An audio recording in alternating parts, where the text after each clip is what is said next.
You're listening to the Colts Blue Zone Podcast with Mike Chappell and Dave Griffiths. Hello and welcome to this edition of the Colts Blue Zone Podcast. Matt Adams here from the Colts Podcast studio with Mike Chappell. Dave Griffiths on assignment with the Indiana Pacers, doing some pre-draft coverage with them. The draft there is coming up in a couple weeks for the Pacers, and they're having one of their pre-draft workouts, so Dave is covering that today. So it'll be Mike and myself. He's always got a reason to avoid us. What is it? It's like there are other sports that happen in this very sports-centric town. I'm beginning to take this personal that he doesn't want to be part of us. So we're going to talk about a lot of things today. We're going to kind of do, as Mike called it in pre-show, a little bit of off-season cleanup for the Colts. We're talking about a little bit about Anthony Richardson's shoulder. We'll talk about Ryan Kelly's comments on the 18-game schedule. But first, we wanted to start off a little bit, talk about something non-Colts because it's happening right now, and that is Aaron Rodgers and the New York Jets. And if you want to turn away, we promise we won't spend too much time on this. But Rodgers not being at minicamp for the Jets today. Well, imagine what if Jonathan Taylor had something that was, I guess, more important to him than being there last Wednesday, or Anthony Richardson. And again, we'll see. It'll come out what Rodgers is missing for, but the coach made the big deal about it. Mm-hmm. I mean, absolutely. he could have said yes. There was a scheduling conflict.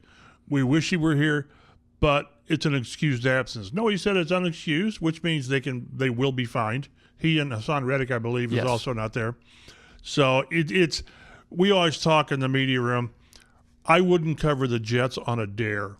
Why would you want to, man? Because you've got all the Pat McAfee appearances and all that, and the reason it's a big deal is he's your quarterback. He misses last year, and mandatory minicamp has been scheduled for months, so you know what the dates are.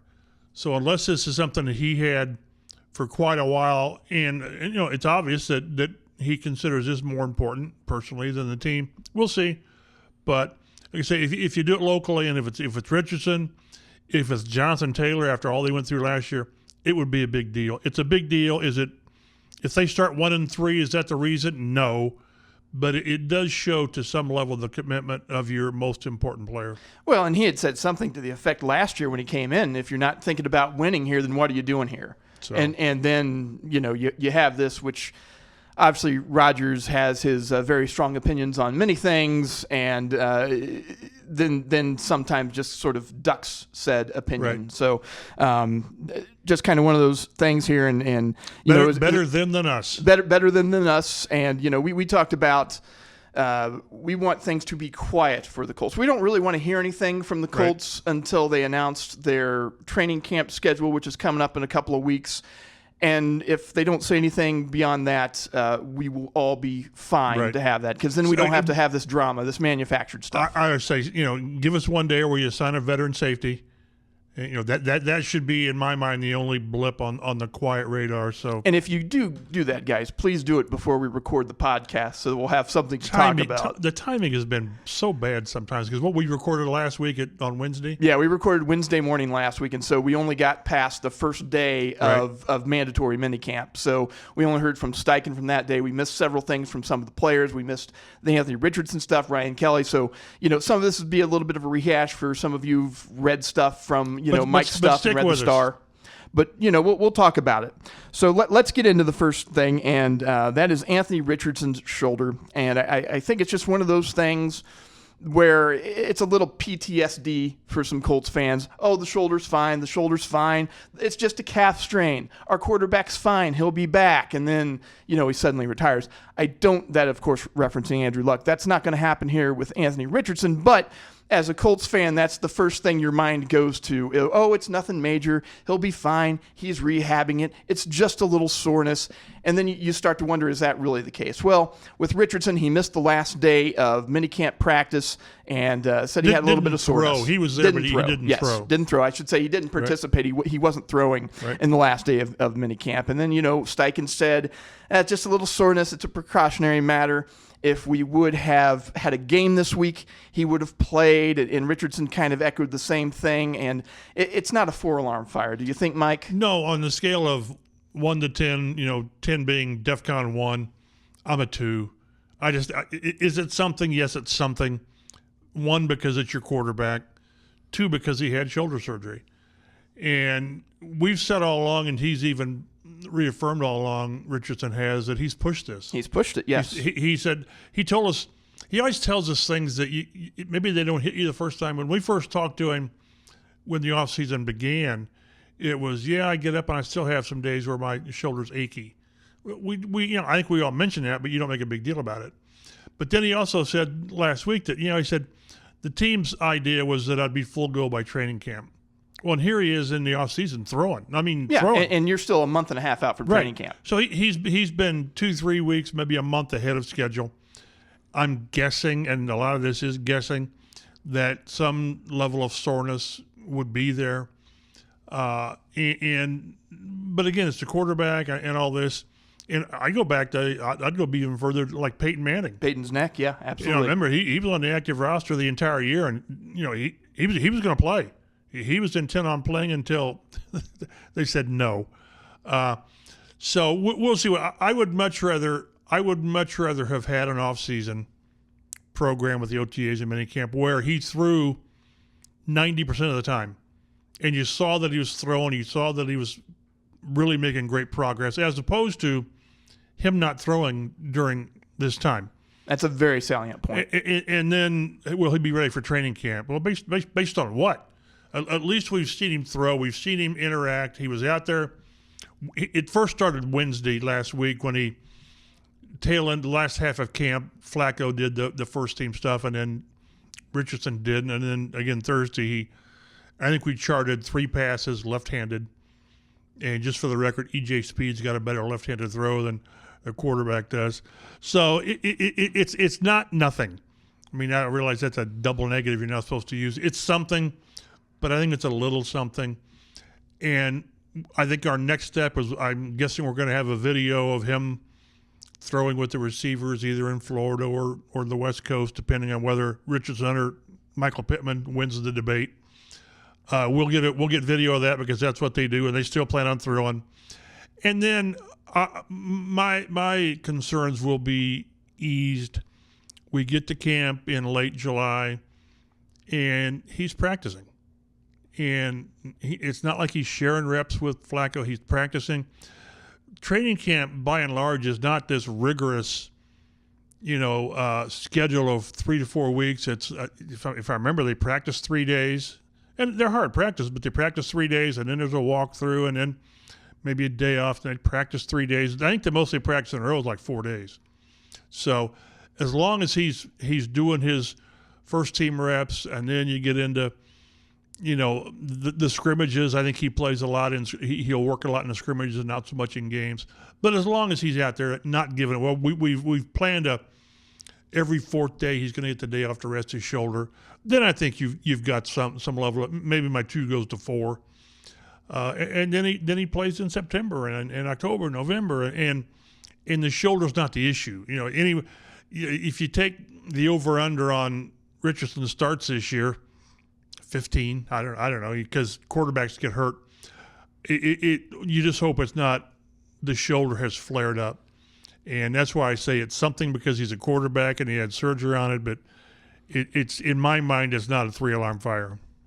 Well, and the thing is, he had participated in every other off-season work that the Colts had done. Many of which we didn't see. Right. And when we did see video of him, things looked pretty good. Right. So, I'll let those who were able to go to minicamp and stuff describe how he was looking and things like that. But, unless it's, they shut him down at minicamp on Thursday and he hasn't thrown until training camp starts. Then we have something. Then we've got an issue, and so we just have to wait and see. And he did say he was expecting some soreness, and it just kind of hit him.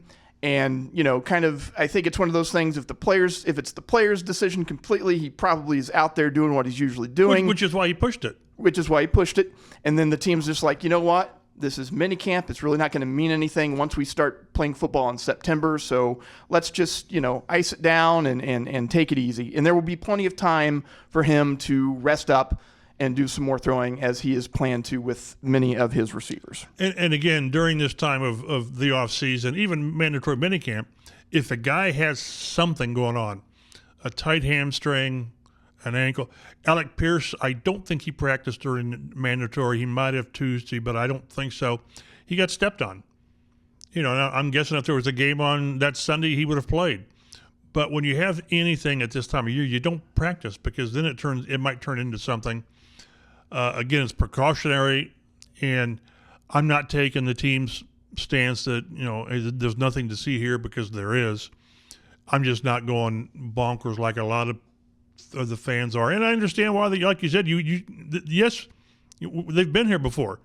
So you know, fool me once type of thing, but I think it's a small something, not a big something.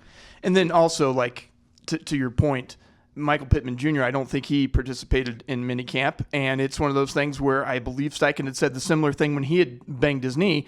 If we'd had a game this week, he probably would have played. Right. So, you know, not just don't go sky is falling on this. Know that it's something to keep an eye on, that we're going to be watching, we're going to be reporting on it. But, you know, unless we hear some sort of major setback, which the Colts didn't even refer to this as a setback or anything like that in his rehab, it's just a little bit of soreness. I think I even asked Richardson if it's a setback. And I think he said no. I think he said, no, it's just, no, this is something we sort of expected. And he even said they sort of expected it sooner. The soreness. That's what I was kind of surprised about, that he'd been participating in OTAs and all that stuff and hadn't necessarily had this service probably till they were doing a little bit more significant work here in the mini camp. He got a lot of work done, a lot of important work done. And again, it was, you know, the week before Jonathan Taylor wasn't there for a couple of days, and Dayo Dangbo missed a day because somebody else's, you know, wedding. So guys missed time. I think he got a ton of work in. He needed to with all the work that he didn't get last year. So overall, it was a really, really good offseason for him, providing that this soreness is just soreness. And as far as mandatory goes, the Colts' entire team knows the meaning of the word for minicamp here. Even Edgerrin James back in the day. Yeah. Because he went to school for a year and a half, and he knows what voluntary means. Good. That's exactly what I was referencing, Mike. Right. So I need to pick up on that. Right. So again, it's mandatory for a reason. You know, and this will be a nice segue because we're going to get into Ryan Kelly, who the day before, he basically told Roger Goodell to pound sand in so many words. And we're going to see, it won't be next year, but how soon before these off-season workouts are slightly tweaked, greatly tweaked, are eliminated for something in, you know, to adjust training camp. That's coming. I think that is coming one way or the other. All right, let's talk a little bit about A.D. Mitchell. One of the leading topics, the show leading topics for a couple of weeks, kind of as a lark, was that Mitchell had not signed his rookie contract yet. And you know, Mike had pointed out this isn't an Edgerrin James situation or a holdout situation because the rookie scale is what it is. There's a little bit of wiggle room on guaranteed money where you want your signing bonus and all that. But also, someone mentioned, Stephen Holder mentioned, a lot of it might be offset language in your. Could be that if you're let go and he signed somewhere else, are you off the hook, or does the player double dip?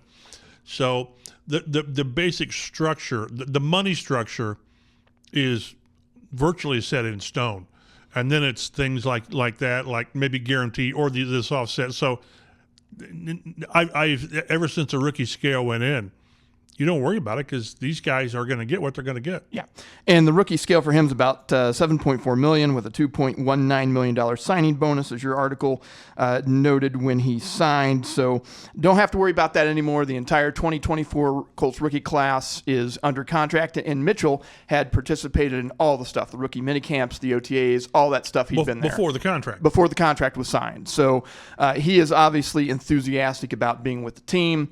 And it's mutual. And it's mutual. Reggie Wayne has practically gushed about this guy. He's got good size. His hands are he's a strong hands catcher, and he can also, the thing that I've read the most about from the accounts I've heard from people is he can get separation from defensive backs, right, which is something that has been sorely lacking from anybody on that Colts roster the last couple years in the receiving core. They have to scheme guys up to get them open. If they can get a guy who can win one-on-one, and it sounds like Mitchell so far has been that guy, that'll just really open things up for him. When you notice, when you come away from what we watched, we probably saw 5 or 6 practices with OTAs and minicamp, you just noticed him. First, we're talking to him whatever day we got him, Tuesday or Wednesday, and he's a big dude. He's 6'3", and listed at, 215, whatever. But he's really big. He reminds me of the player who wore the jersey before,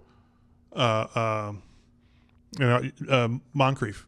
Oh, okay. Dante Moncrief. Yeah, which number 10, yep. He will be much better than Dante Moncrief. He just made plays. And then, and then Josh Downs, those two guys really had good off seasons, really did. And again, Reggie just calls him special. And it's crazy when people say, well, when Reggie or somebody says, well, he catches the ball with his hands. Well, he's a receiver. That's what they do. No, a lot of guys catch it with their body. And there was nobody better at catching a ball with his hands than Reggie Wayne. I mean, it's seldom did the ball get to his body. When things can happen, the ball can ricochet, whatever. So they've got something in this. And as you mentioned with Pierce, they drafted Pierce to be that deep guy. Second round in 22, yeah, I think it was. Yep. And then they draft this guy to be the deep threat 2 years later, 3 years later, however you look at it. And they're very similar. They're second-round picks. I think Right. Pierce was 53 overall, and Mitchell's 52 overall. Right. So, and we talked to Pierce too, and it was like, he put on 5 pounds. He looked bigger. He just looked thicker. And someone asked him about, well, do you view yourself as the number one deep threat? He said, yes, that's what you want. That's what you want. Absolutely. So this will shake out. I think they've got 3 or 4 really, really good options now. 4 with Pittman and Pierce and Mitchell and Downs, and then you'll need 5 or 6 because guys get hurt. So the early returns, and again, it's at a time when I don't know who it was, whether it wasn't Steichen.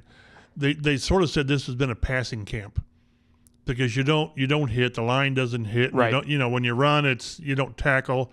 So it's really honing your passing game. So the receivers are going to star. DP, other than Michael Pittman going up and getting jostled and putting a scare into people, there's not a lot of contact. DB can't jar the ball loose. So you come away and you hope that your skill players shine, because if they don't, you've got a problem. In this setting, a lot of 7-on-7 and I'd say 11-on-11. There's no contesting a lot of plays, and I like what I saw with Mitchell. You hope it manifests in training camp and then into the season.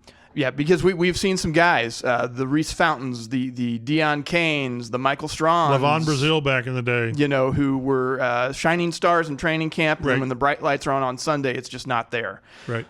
But Mitchell, I also don't know that the Colts staff was hyping those guys up as much as they were Mitchell. No. Your Phillip Wheelers and so on. Right. So we've hopefully they've hit on this one. I would like him. He's a different player, different role in the offense, different type of receiver. But I hope he is this year's Josh Downs, and that they have drafted a guy who is going to contribute immediately and be productive in the passing game. Well, and again, it should work with. We all want to see how a stronger quarterback getting the ball down the field and moving and all this is going to impact all these guys. Is there another level to Michael Pittman? Reggie Wayne said there better be because we're paying him. We're paying him like we're paying right? him like that. And I've said from the start, I think the player that's been impacted the most by what they've had is Alec Pierce. Someone put out there on the internet that they put highlights of Pierce, and there were plays last year. There were 2 or 3 deep plays, and I still remember talking to Reggie Wayne, and he said one of the things he was doing, probably for the coaching staff, is he put together a highlight reel of times Alec Pierce was open. I mean, open, deep. And they either couldn't, didn't, or whatever get the ball to him. I mean, there were times we're in the press box and you said, God, Alec Pierce was wide open. Yeah, just throw it down there, see what happens, right? And it's not that the quarterback was under duress or on the ground. No, he just didn't. Again, I don't know how much they had confidence, not in Pierce, but in the quarterback getting the ball to him. And it was, let's not take too many risks. I want to see if there is another level of Pittman's game, who right now is averaging 11 yards a catch, which you want more for a $23 million receiver. But how much more is there to Pierce's game, which will be interesting because you've got Pierce and you got Mitchell, and they're going to get Mitchell on the field. You have to. You invested a second-round pick in this guy, right. And I mean, we talk about relative athletic score, his scores through the roof on that one. And for a lot of people, I know that 10 receivers, and he also knows that 10 receivers were picked before him. But he knows their names too. He can lie all he wants. He knows. But I mean, this guy is somebody who probably could have been a top 3 or 4 receiver in this draft. Right. And the Colts got him. And they still traded down, and they still got this guy. We always need to remind people that as much as they gush on him, and they traded back. So they could have taken him right there, yes. But they preferred to take another draft pick or two and then get him when he was still there. They got to like 2 fifths, which is good for them because they really do well with those. But the fact remains that they traded up for Jonathan Taylor and they traded back for this guy. So I mean that's long and short. It's inarguable. We're not making it up on that point. All right, article that you wrote this week talked about Laiatu Latu and this guy's plans for the summer, and I guess it's just his endless summer of rushing here for the Colts and rushing in pass rush sense. That's what you want. I mean, you want rookies. You want all your players. You want your best players to be the guys that are out working and understand that this is their job. This isn't a summer break when they left last week and we'll see you in July and enjoy your time. No, it's, yes, enjoy your time because it's a long season. But the days of taking a month and really not doing a heck of a lot of training is over. This is, these guys up until now, the rookies, they balanced to some level college and football. With football being, 80%, I don't know, however you want. That's an argument we're not going to get into. But now this is their job. And, again, I mentioned in the story how there were a couple of times we're getting ready for interviews after practice, and you look down at the far end of the field, and he's down there working by himself. That's all the guy wants to do is it sounds like his work. So it's really encouraging. And, oh, by the way, he's pretty talented as well. So we'll see. I think if this were high school, he won't be getting his letter for starting because I just don't think he's going to start. I don't think he needs to start. They've got people in place, which is probably good. With most of the 11-on-11 work, it was Ebukam and Quiddy starting, and then the second group it was Dio and Taekwon Lewis, and then they started working in Latu. So this is really a great situation. Again, there's probably a chance that Mitchell plays more snaps offensively than Latu does defensively. But Latu being a pass rusher, he can have such great impact on his 35, maybe 40 snaps seems high. But a great attitude. His hunger from not playing for 2 years after Washington is still there. But no, he said, I'm not taking my foot off the pedal. He's got his regimen planned out on the West Coast. He's going to work Monday through Friday for the most part. I mean, on the field. And I got the impression he would still might work with Quiddy and Dio and Ebukam, I think. Yeah, he had said that, I believe. So and that's what you want. That's what you want. Now, but again, you need to have guys. It's that balance between really getting the work in, but comes training camp time to have fresh legs. Which is that's what this training is all about. They build in recovery time. But I went back and looked with Dwight Freeney. One of these podcasts will talk about Freeney in the Hall of Fame, which is August 2nd, I think it is. But Latu's the highest drafted defensive end by this team since Dwight Freeney, who was number 11, and Latu was 15. And Freeney's first start as a rookie was week 9 at Philly. And he still set the team record. I thought it was a rookie record. I looked up. No, it was a team record with 13 sacks, and he led the league with 24 fumbles. But they were in a position to bring him along slower. I'm trying to think who they had at the time, Chad Bratsky, and I can't remember who else it was. But they really anticipate Latu being. Ballard told us early on that we think this guy's going to contribute right away as a rookie, not week 1, week 2, but early on. And with their pass rush, with their defensive line rotation, somebody's going to get single blocked. They just are. They're going to have to. This is a strong, and I know that we're a Colt-centric podcast, but this is a very, very strong and deep and talented defensive line for the Colts that is really just missing that outside the threat. alpha dog. They're missing who's going to get his 15 sacks. And I'm not saying this guy is, but who's going to be to some level Freeney, Mathis, Von Miller type of guy. And again, we're talking about the elite players. Can you win one-on-one? And right. this guy is determined to do that. Right. And because, again, Pro Football Focus, which we've mentioned a lot, they ranked, I think, the top interior defensive linemen. And I think they had Buckner and Grover Stewart first. I think as duos. As duos. So, Buck's going to get he's going to get double teamed because if you don't, he's going to wreck you. He's going to wreck you, which, again, you if you're an offense, you don't want to get wrecked. But, we've seen Quiddy. All these guys are coming off, except for Buck, the best season of their careers, either statistically or just by performance. All of them had their highest sack totals, except Buck, because he gives you 8 or 9 just because that's who he is. So it's going to be guys are going to get single block because you can only you're going to keep 5 or 6 in, and you're going to get guys who are going to have chances.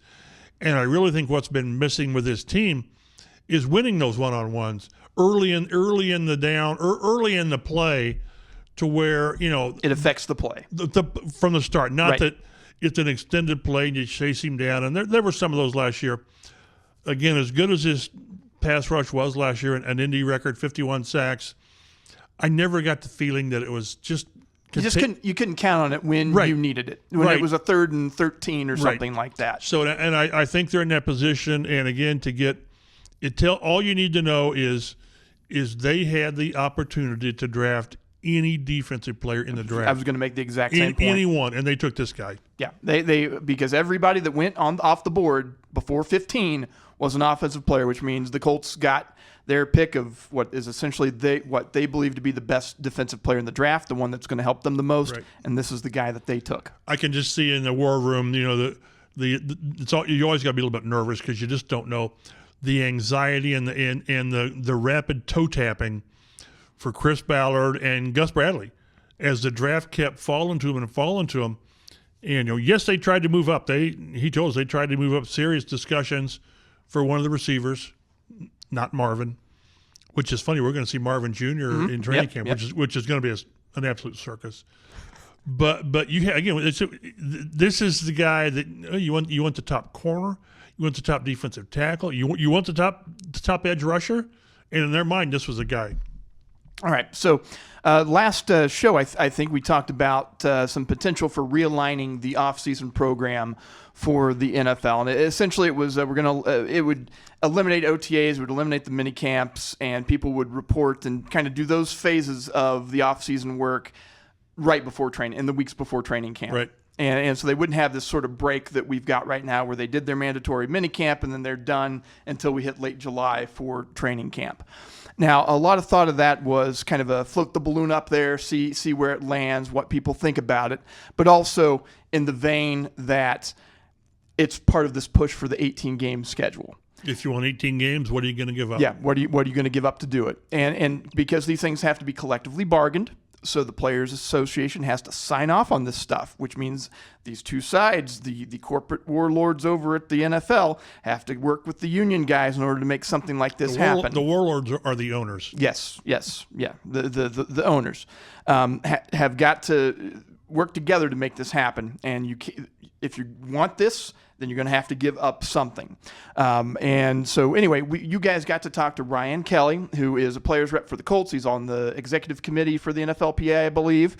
And he's not having it. Now Ryan also admitted this may not be anything that will directly affect him because he's nearing the end of his career. He wants to retire under his terms. So that may happen in the next year or two. And if they go to 18 games, it may not affect him. But he's still a very strong rep for the players.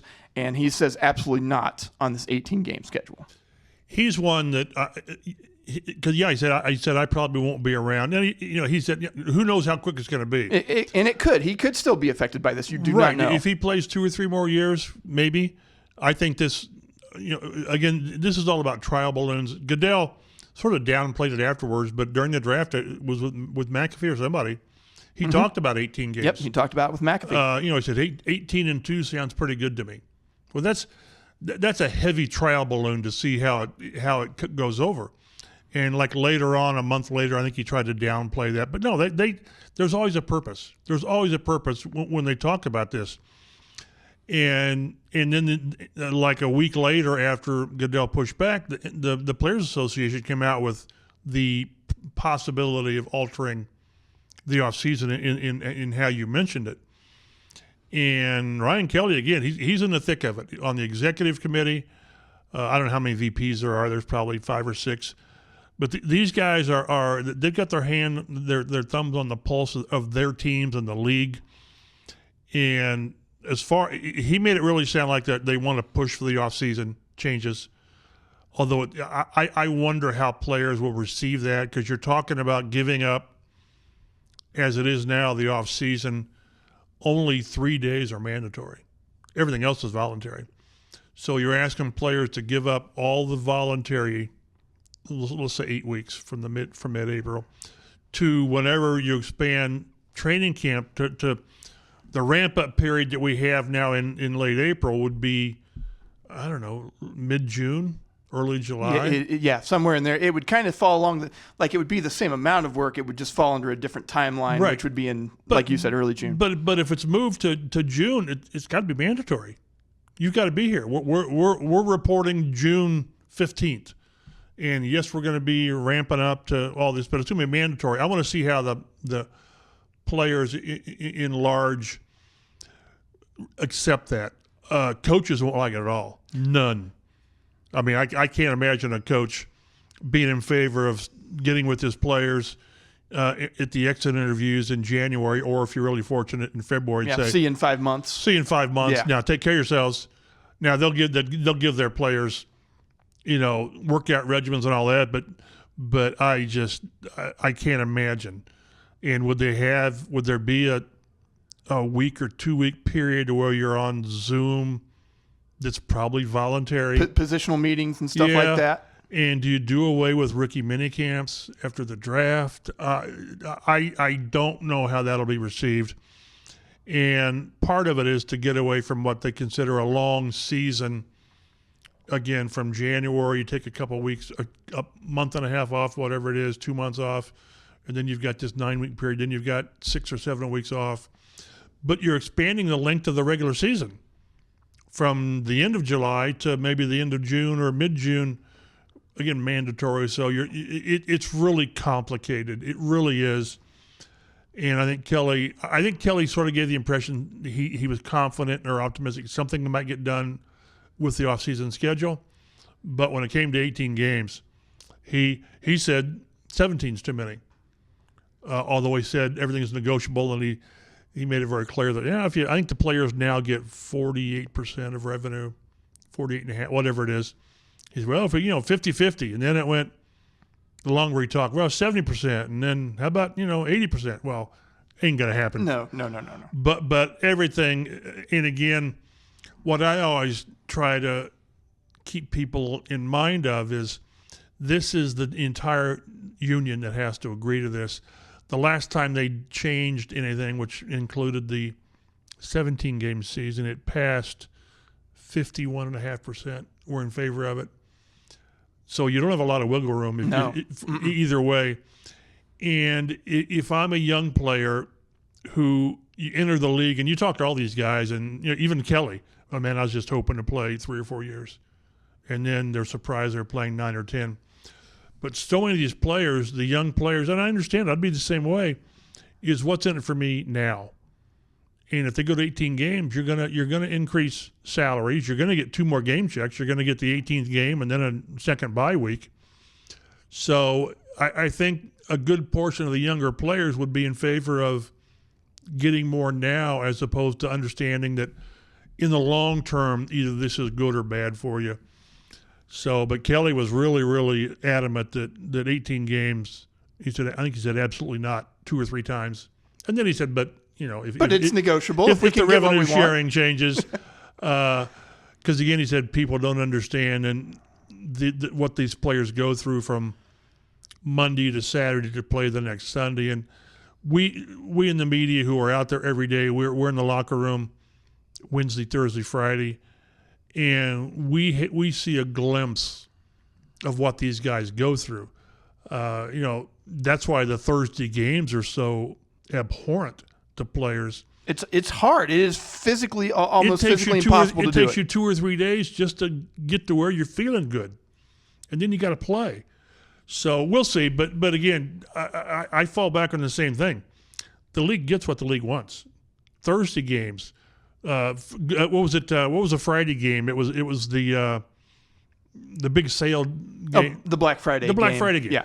And the kickoff games are on Thursday now. There's games on Saturday, and I think the only day that's not going to be a game is it Tuesday. Probably? I think that is correct. Isn't there a game on Wednesday? There's a win because they've got their Christmas games, their Christmas triple header. So okay, the league is so much committed to player safety, except when it's inconvenient. Yeah, except when we want you to play an 18th game and play on every day but Tuesday, because I remember back in the day where we will not play on Friday because that's high school. Well, now they do it. And even Saturday, well, it's colleges. No big deal. So the NFLPA put out a trial balloon on off season. Goodell put out a blimp, a Goodyear blimp to say with lights on 18 games, and what they wanted to say 18 games, like it or not, because it'll be there. And the dynamics you have to understand is coaches probably universally won't like it. Owners will probably like it, and owners win. Every time. They're the money guys. Right. So, and that's where all the revenue and everything starts with that. And then on top of that, to me, it's for 42 years, essentially 78 to 2020, as you noted in your piece on this, the NFL had the 16-game schedule. Right. To me, perfect symmetry, 8 home, 8 away, great. They went to 17 games in 2021, and then you have this disparity of, well, one year you have 9 home games, the next year you have 8, and then 8 away games, right. And the next season it flip-flops so it's vice versa.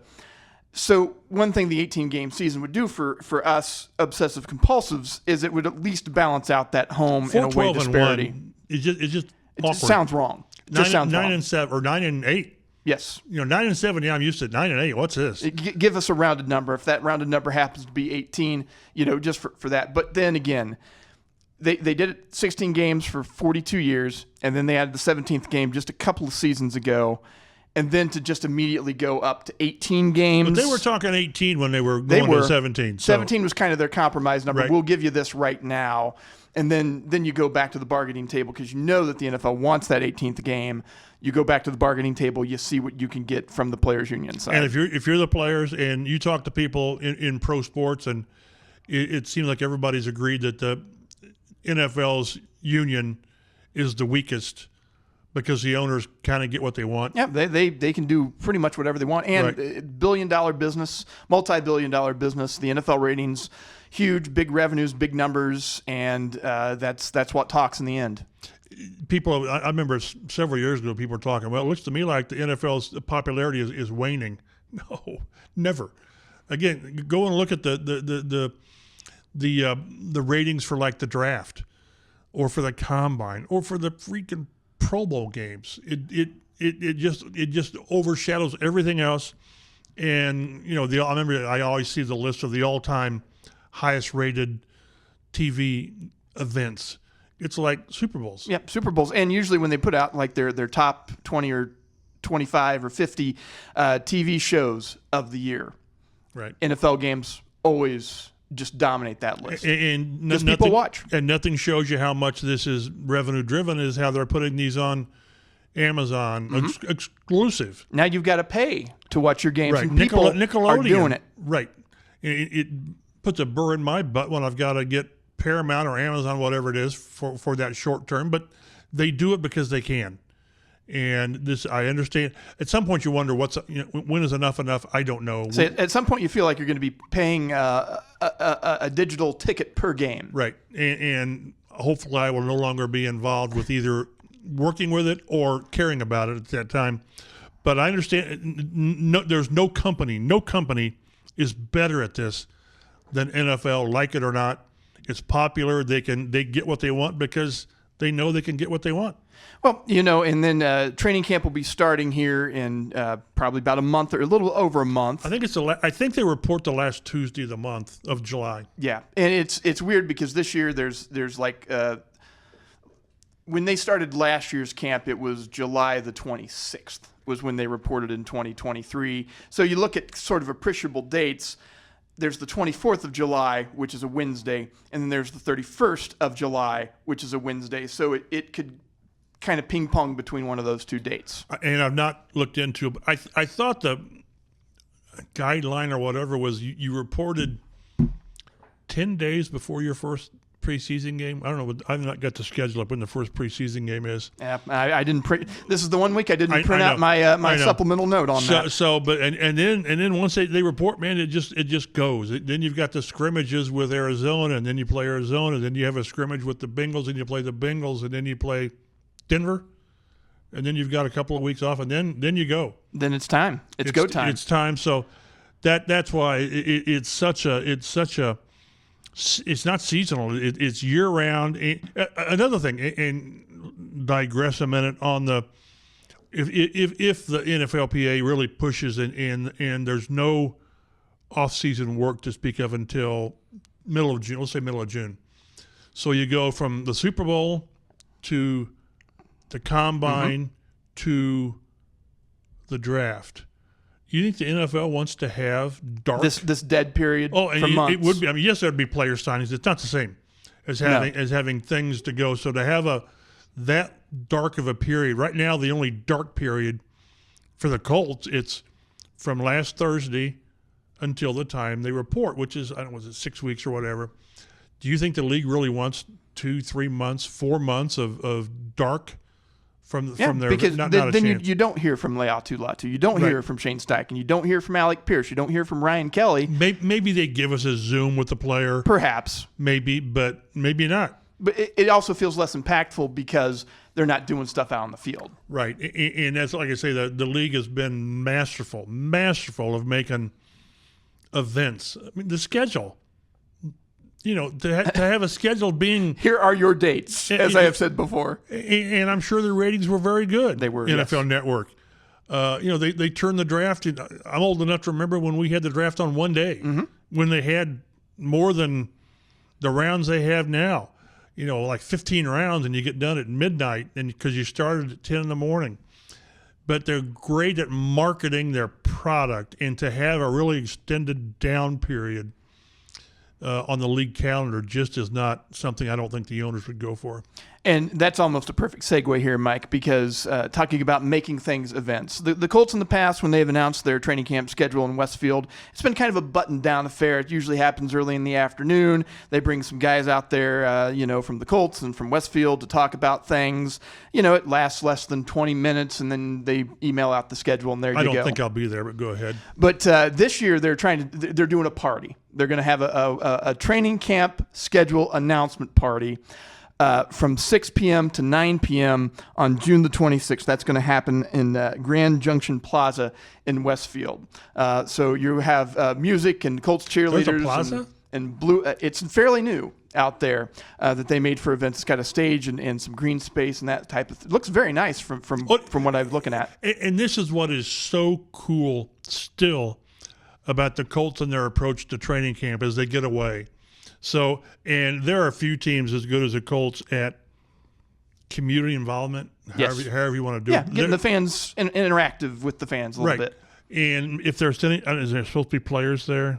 It did not say. I would not be surprised if there were some there, but it players did not say. Players that are still around town? Yeah, maybe. Or maybe some alums or something like that. And that's what they're good at, too. Yes. Bring back Gary Brackett. Bring, Marlon Jackson, Mark Herman. They're great at that. But that's a spin-off of having a primetime schedule release when you're finding out the times. Right. So now they do this. It's really it's a master stroke of marketing, and it involves the fan base. And anytime you can involve the fan base, make the fan base feel important because the fan base is all you got. I mean, functionally, it'll be the same thing. They'll bring up some people up on stage. They're going to tell you when the Colts are going to be on training camp. They will send out the email to the media. We'll put a story out about it. We'll probably have it embargoed anyway, information ahead of time so we can have our stories prepared. But now, like I said, they're trying to up the game a little bit, make it a little bit more of an event so you can get pictures. I'm sure they'll have like the Lombardi Trophy maybe out there, stuff like that. Blue will be there if you're into blue. Yeah, blue will be there. Colts cheerleaders will be there. They'll have food trucks. They'll have music. So they're trying to, instead of this dry 20-minute announcement, they're trying to make it more of an event for the fans. And that's just as you talk about with the NFL, trying to make the draft bigger, trying to make a scouting combine bigger. They're doing these things now, and this is kind of the Colts version of it here with what is a very simple training camp schedule announcement. We're reporting, whatever the day is in July, and we're going to have everything has been announced except for the exact dates of because they've already told us when. Yep, 14th and 15th of August will be the Cardinals scrimmage, or the joint practices, and then the August 20th be the Bengals when they're in Cincinnati. So we know certain spots on the calendar. But again, it's just a great marketing tool, and kudos to the Colts for that. Again, I hope I've got something going on the 26th, which I don't know what I would need to be doing to say no. I'm not going to do that. I'm going to go to the Colts party. So. But I'm not throwing shade on the Colts because this is a great event. It's a great thing for the fans. It's just like from a coverage standpoint, when you're the beat writer for the team. Give me the schedule. You're into the football part of it, and the football part of it is when is training camp. Right. So kudos to them because it's a great opportunity for the fans and for the team to reach out. Also mention real quickly here, Blue the mascot will have his birthday bash on Friday at the Children's Museum of Indianapolis, have some sports-related activities. Gritty from the Philadelphia Flyers will be there, some other birthday surprises. Tickets $5 for adults. Attendees 17 and under are free. You can find more information about that at colts.com/blue. I told one of my other producers you mean the day I would after mention tomorrow? that today. The day after tomorrow? Yes, indeed. Oh. I've got plans. You're not going to be there.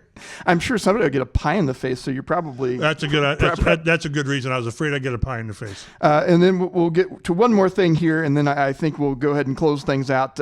Pro Football Focus, which thank goodness they're around because it helps spur some conversations, because when the team's in a down period and stuff, it's like we've talked about what we've talked about from minicamp. Right. So they put out their all breakout team this week, and the only Colts player that I saw in there was Colts left tackle Bernhard Raimann.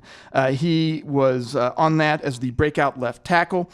They noted that his 81.3 pass blocking grade was 9th among all NFL tackles. All NFL tackles 9th. So, and commented, he can earn himself a lot of future money with a standout 2024 campaign. I should have gone quote unquote on that because that's a direct quote from them.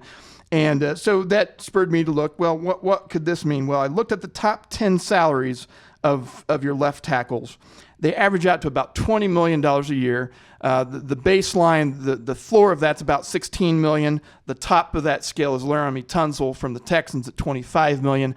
You don't think probably that Ryman's going to be in that $25 million range, or 20, but probably sub 20 somewhere in there. You're going to pay a good chunk of change. Probably what would you say, 15 to 17? 16, 17, somewhere in there. And if they're smart, which they normally are, you do it next year is his third year of a 4-year contract. You do it before he gets the 4th year. If he has another good year, you do it. And you beat the posse, you sort of like they did with Michael Pittman.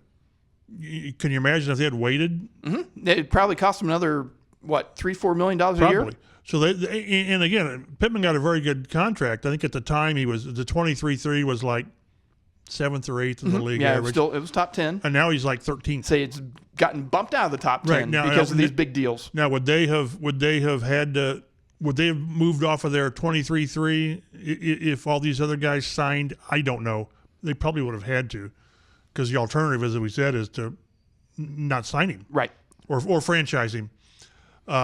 So yeah, it will behoove them. And again, this if they have to pay Raimann whatever the market for his position, position, but his experience position is 16, 17, 20. That's not a problem.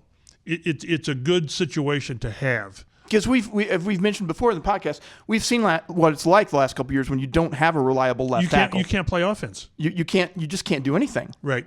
So yeah, and all the arrows are up on him from what was a very, very unfortunate beginning that they put him in. Mm-hmm. Yep. Hey, here's your first start. We're going to put you on the road in Denver on a Thursday. You know, by the way, you missed the previous week with an ankle, and we didn't practice this week because they're short. And the one thing that teams are supposed to do is not put players in a position to fail. They did, and he didn't play well. But he got better, and he got better. At the end of the year, he's playing pretty well. And last year, again, I believe Pro Football Focus had their top tackles overall ranked. And I think Braden Smith was 15, and I think Raimann was 16. I mean, overall, this is bad. Yep. So you've got something there. And he's young. He's still learning the position. I mean, he's played it probably 4 years. I don't know, because remember he went to college as a tight end, I think it was. So it's not a problem when you've got a left tackle you've got to pay. It's just an issue you have to deal with. But big expectations, I think, for Bernhard, and I think that he, at least last year, showed he can shoulder that with those big broad shoulders that he does have as an offensive lineman. One other note from that I thought was interesting: their choice for breakout QB was Will Levis. He better be for the Titans. They need him to be. They said his 5.9% big time throw rate was fifth among quarterbacks with 100 or more dropbacks. That means something to somebody. Doesn't really mean a whole lot to me, but kudos to Will Levis I'll tell for you, that. The choice for the breakout QB, it should be Bryce Young. Although this is probably more that they expect Will Levis to break out, and with Bryce Young, they need him to. Like, it's a requirement. It's no different, really, than the Colts with Richardson. Yes. I'm not saying break out. I could argue comeback player with Richardson. But if the Colts are wrong on Richardson and Tennessee's wrong on Levis, they're I don't want to say dead, but they're in dire straits for the next 4 or 5 years. It's trouble, man. When you miss on those quarterbacks, I mean, we've seen it time and time again. These teams reaching for quarterbacks. These guys, some of them not reaching for quarterbacks, and those guys not being able to meet their potential. Well, I've always said it's worse to have a quarterback who you think is a guy as opposed to not have the guy. Because if you think that Jacksonville, the guys, and the names are slipping my head right now, that they draft in the first round, and you think he's the guy, and he's not. He eats up 2 or 3 years of development of everybody else on the team. Marcus Mariota in Tennessee, while he's not developing as you need him to, everybody else is getting older. So if Richardson is not the guy, you're going to completely waste Jonathan Taylor's career. You simply will, because you won't know that Richardson's not the guy until another next year or two. Yeah. And then what do you've got? Then Quentin Nelson's older. Then Michael Pittman's at the end of his next career. You've missed your window all of a sudden. Right. But I think I've seen enough of Richardson to say I like what I see. Levis, I don't know. He's got so much gunslinger in him. I can remember one of the plays against the Colts where he broke out and tried to scramble for yardage and he helicoptered. You don't want to see that. It's a great highlight. I don't want my quarterback doing that. And if you're going to do it in the end zone. At least get some points out of it. Do it in the playoffs. Yeah, or doing the playoffs. And then, of course, Jacksonville have a decision to make with Trevor Lawrence on whether they want to pay him. It seems crazy that they've not done it yet. It does. You're going to pay him $50 million? I don't know. But if you don't, what do you got? It's Arizona with Kyler Murray. Well, if you don't, I think that was a bad contract because I'm not a big Kyler Murray fan. But if you don't, what do you got? What's your fallback? Yeah, what's the future of your franchise? It's on another level. Again, it's Michael Pittman. If you don't re-sign him because you think it's too expensive, then what do you got? Yeah. So, but the quarterback play is something to definitely watch in this AFC South because it could be really epic. It could be, or it could be a complete train wreck. Who knows? Right. Well, but you know that C.J. Stroud's a real Stroud's deal. Solid, absolutely. And I think that Trevor Lawrence has shown enough. Yes. It's these two here with the Colts and Tennessee that you think but you just don't know. But yeah, and they all have to play each other twice. Yes. And so we're going to see plenty of these guys. Well, Mike, thanks for joining us, everybody, for this episode of the Colts Blue Zone Podcast. From Mike Chappell and Dave Griffiths. I'm Matt Adams. Make sure to catch us on your favorite podcast catcher. We'll catch you later.